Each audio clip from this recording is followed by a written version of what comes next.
Hello, this is Cho of the Shiny Colors Discord, and welcome to another episode of the Shiny Review. Today we're going to be looking at the latest 3 cards featuring P-SSR5 Rinze, S-SSR5 Sakuya, as well as the new P-SSR1 Hinana. Keep in mind that Rinze and Sakuya are limited, so if you want to pull for these cards, now is your only real time to do so, unless you're looking for rerun banners that feature a bunch of cards and are paid only. Let's go ahead and get started. Starting things off, we have Rinze. Kicking off the SSR5 series for Houka-Gal, we have Rinze's latest card. Much of what this Rinze does is very similar to what Rinze 4 did almost 8 months ago, just with some adjustments here and there. All stat buffing is her game, along with memory gauge buffing, though not quite as good at it as Rinze 4. We'll delve into that later. Now I wonder if this means that all of the Houka-Gal 5 are going to be gals. Guess we'll find out. What makes Rinze 5 interesting is that she's the first New Age Houka-Gal unit to have mental damage up, which we haven't seen on an appeal since Natsuha 3. While Juri 4 and Choco 3 had this debuff on their passives, Rinze brings it back around for her appeal, which has some interesting and scary implications for more cards in the near future. She's a very interesting card, to be certain. It's also worth mentioning that she has incredibly high damage and could be arguably a nuker, but I guess it all depends on your perspective. Her roles are Buffer, Attacker, maybe Nuker, Memory Boost for sure, and Self-Debuffer. And should you pull for this Rinze? I would say yes. I would say a high to moderate recommendation to pull for this card, especially if you are a Houka-Gal producer. Rinze's initial appeal is a visual 3.5 that applies a Vocal Dance visual 50% buff for 4 turns, but it lowers your defense by 50% for 4 turns. This then links into a visual 1 to 5.0 times appeal based on how high your memory gauge is. So at maximum memory gauge, this turns into a visual 8.5. Her appeal when maxed out is a visual 5.0 that applies an 80% buff to all stats for 4 turns and lowers your defense by 50% for 4 turns. This then links into a visual 1 to 5 appeal, scaling based on how high your memory gauge is, meaning that this attack can reach a maximum of visual 10. Her 1-star passive is a visual 40% buff that also increases your memory gauge by 20%, and all it requires is the turn count to be 4 or earlier. This has a 20% chance to activate once, and it also unlocks an additional plus 50 visual uncap at 1 star. Her 2-star passive is a Vocal Dance visual 50% up and increases your memory gauge by 30%, and this requires the turn count to be 5 or greater. This has a 20% chance to activate 1 time, and also unlocks an additional plus 50 visual uncap. Her 3-star uncaps are a plus 150 to visual and a plus 100 to mental, and her memory appeal when maxed out is a Vocal Dance visual 1.0 that links into an additional Vocal Dance visual 1.0. For some P-SSR comparisons, we'll compare her to Rinze 4. Rinze 4 on the left has a Vocal 3.0 with an 80% buff to all stats for 2 turns, and has a Vocal 4.0 that applies a 120% buff to all stats for 2 turns, compared to Rinze's 3.5 and 50s, as well as 5.0 and 80s. So the buff effectiveness is much lower, but the duration is a little bit longer, and of course the appeals are a bit stronger on Rinze 5. The 1-star and 2-star passives are completely identical, though the link appeals, as you can see, are much different, as Rinze 4 focuses more on boosting memory gauge while Rinze 5 is more damage. The debuffs are also similar but different. They're both 4 turns long, but Rinze 4's is attention 155% up versus Rinze 5's defense 50% down. What sets Rinze 4 and Rinze 5 apart is their main focus, as their passives are practically identical. Ignoring the type differences, Rinze 4 is more focused on buffing and supplying memory gauge if you link appeal, while Rinze 5 emphasizes more damage by having an almost unmitigated visual 10.0 appeal on top of buffing. Overall, Rinze 4 is the stronger card for local teams or attention-focused teams, while Rinze 5 appeals more to revenge-based teams, as you'll be taking way more damage, which means that you'll be able to reach that 50% threshold a lot faster. In theory. For support recommendations, pile on your strongest visual buffs, or consider multi-type buffs if you want to support more rainbow teams rather than focusing in on visual. The options here are practically identical to Natsuha 3 not too long ago, as visual Houka-Gal hasn't really changed too much since that card. For alternatives, bring in everyone else that you might find useful, depending on which cards you have, of course. Unfortunately, the newest Sakuya support that we'll talk about later will be harder to use due to attention down not meshing super well with Houka-Gal. Team recommendations is going to look a little bit different for this card. Since Rinze 5 leads a fairly different life compared to most of the P-SSRs we get to talk about, we'll instead talk about teams that she supports well. Houka-Go teams, especially Kaho 4 or Jury 4, so Visual Houka-Go or Rainbow Houka-Go, can find success with the latest Rinze. You'll need to compensate for the lack of attention compared to Rinze 4, but I think that should be pretty doable with the rest of the cards on that roster. If you are looking to play Alströmeria, Visual Alströmeria can appreciate the support that Rinze 5 offers.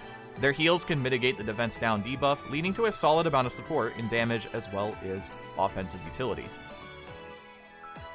And lastly, Visual Straylight can absolutely make use of Rinze 5, being able to stack more buffs along with even higher damage, and it pairs up very well with pretty much all Choco options, which they were already using for the most part anyway. Overall, Rinze as a center gets an A- to a B+. As a memory appeal, it's nothing particularly crazy right now. It's the exact same memory appeal as Rinze 4, but times have changed in the 8 months since her release. If you have nothing else to work with, or lack most of the all-types Kaho centers, using Rinze 5 can be a reasonable choice. And as a unit, I think this is a very easy double S. I think it's very safe to say that Rinze 5 is not quite as strong as Rinze 4, but is still a damn strong support card for almost any team that can afford to run her. Visual Alströmeria, Visual Straylight, and teams that do multiple attributes but can splash Visual into the mix will greatly appreciate what Rinze 5 brings to the table.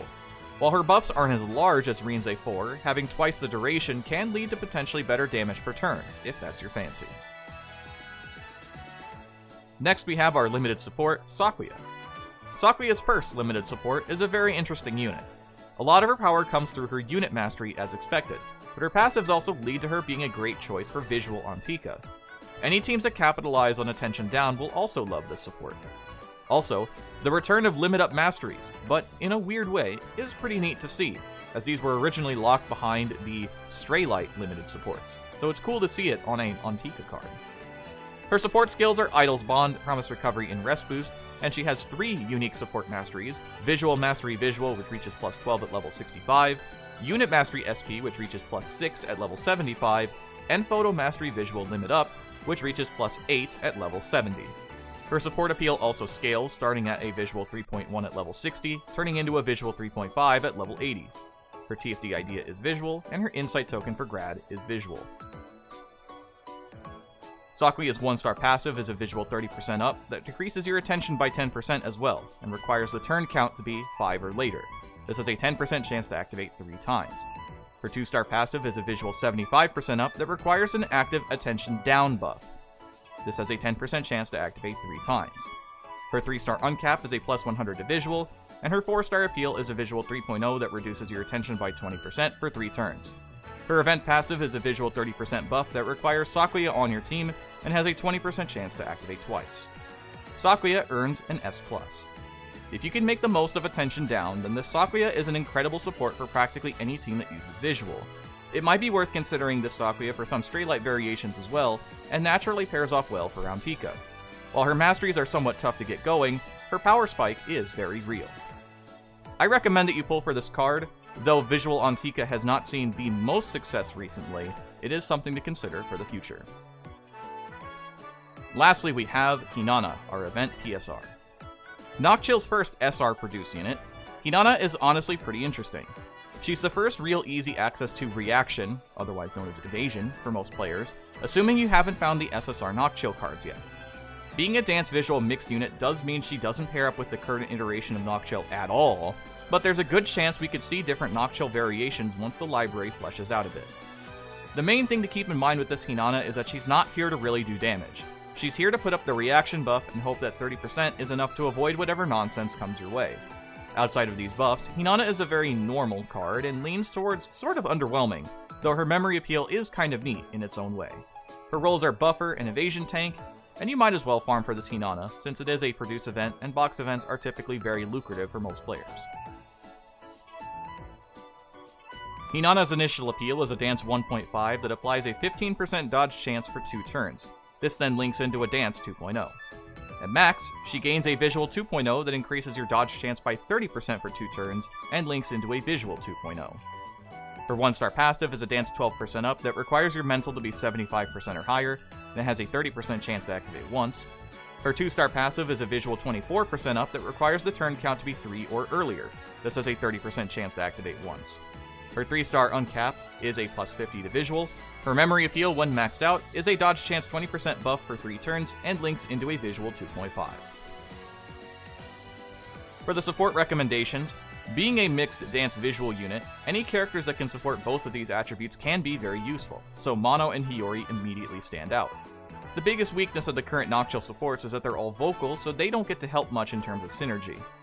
As for alternatives, finding a dance visual blend will help the best, and many of the cards here have some form of SP generation, allowing for easier access to skills needed to make this Hinana truly function. And yeah, we won't be going over team recommendations just yet for this card, as dance and visual Noctil basically don't exist yet. Overall as a center, Hinana gets probably about a C. If you believe heavily in the 1 in 5 odds of avoiding damage for 3 turns, then this Memory Appeal could be graded higher. But even with the event support SSR Madoka's chances to improve reaction odds, I wouldn't put too much faith in this Memory Appeal. It's an event unit, so there might be a chance we see a better take on this in the future. As a unit, Hinana receives a B-. The fate of almost all event PSR is their inability to provide anything particularly useful to their team, and Hinana is especially no exception. Since Noctil at this current point in time is heavily invested into vocal, the only thing this Hinana can reasonably provide right now is the reaction chance. That being said, if you still lack a Hinana card for your Noctil team, you can make do. And that's going to do it for the video today. Thank you so much as always for watching. If you like what you saw, make sure to sub to the channel and like the video to let us know how we're doing over here. And share it around, just in case.